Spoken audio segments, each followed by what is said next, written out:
Awake my heart. Jesus, the one hope.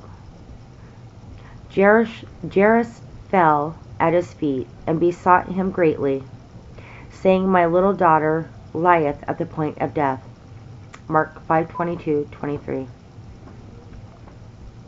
and 23. Yeah. Mark 5:22-23. Mere glance is enough to show us that many of the incidents recorded in the Gospels fairly glow with spiritual significances. As pieces of wood washed up by the waves shine with a silvery light in the darkness because the phosphorus which they have absorbed, so these incidents in the Gospels are luminous with spiritual relevance. This is noticeably true in the Jairus episode. It is an interesting coincidence that the very name Jairus means diffuser of light.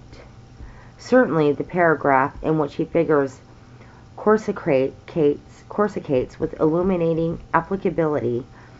Three simple but telling features meet us in the account of his coming to Jesus. 1. The reason for his coming. 2. The response to his coming. 3. The result of his coming. Just here we reflect on one thing only, that is the reason for his coming to Jesus. He came because he was in trouble. How often it takes trouble to bring people to Jesus. It is grim and desolate to face serious trouble without him. While circumstances remain prosperous, many people forget him and live without him.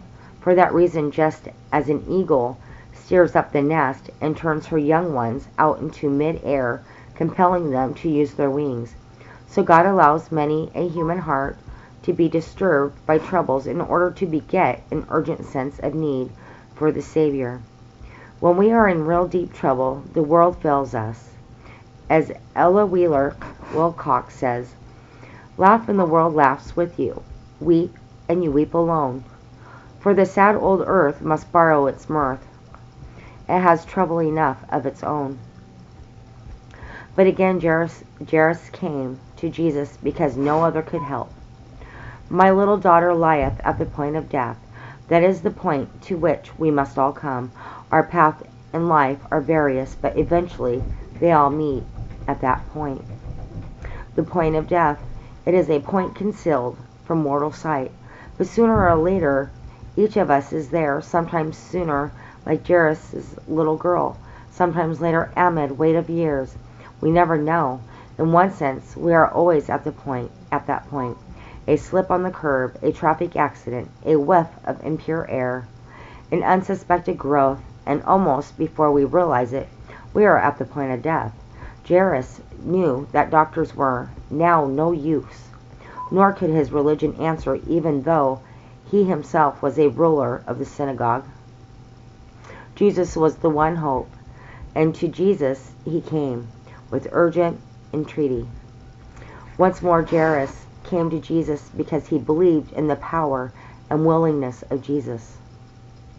Presumably, Jairus had seen Jesus before this, and had heard his teachings, and had witnessed some of the mighty works. Perhaps he had professed doubts about Jesus, but now that he was in dire need, his real convictions came out at heart. He knew that Jesus was the Messiah, mighty to save, and he acted accordingly. You and I have far more reason to believe in the power and willingness of Jesus. Are we really trusting him?